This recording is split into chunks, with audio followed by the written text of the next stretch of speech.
తల్లిదండ్రులకి ఆస్కారం ఇవ్వట్లా. లోకంలో వెచ్చలవిడిగా తిరుగుతున్నారు. ఏదన్నంటే తల్లిదండ్రుల్ని హతమార్చే స్థితిలో లోకం ఉంది. ఏదన్నంటే వీడేమైపోతాడని భయపడే స్థితిలో తల్లిదండ్రులు ఉన్నారు.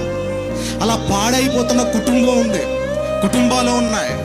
ఇప్పుడు చెడిపోతున్న యువతను, చెడిపోతున్న యువకుల్ని ఒక స్టడీలో పెట్టాలంటే, ఒక క్రమశిక్షణలో పెట్టే ఈ భూమి మీద ఎవరి తరము కాదు.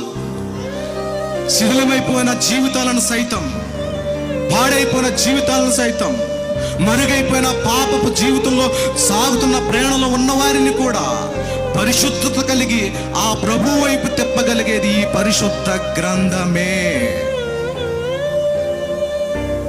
ఈ గ్రంథమే మన బ్రతుకులు మారుస్తుంది. ఈ గ్రంథమే మన బిడ్డలను మారుస్తుంది. ఈ గ్రంథమే మన పిల్లలను మారుస్తుంది. బాలికల్ని, యువకుల్ని మారుస్తుంది. నేటి బాలలే రేపటి ఎక్కడున్నారు? మన సోషల్ మీడియాలో చాలా చూస్తున్నాం. చూడతారు. ఆ దారి నుంచి మనం సరైన దారిలోకి వెళ్ళాలంటే కొంతమంది భక్తుల జీవితాలు మనం గ్రంథంలో నుంచి తెలుసుకోవాలి. అలా యవ్వనంలో దేవుడు ఎన్నుకున్న ఒక వ్యక్తి గురించి, ఆ కోణాలలో నుంచి వచ్చిన మధురమైన గీతము ఈ సాంగ్ పిల్లలు.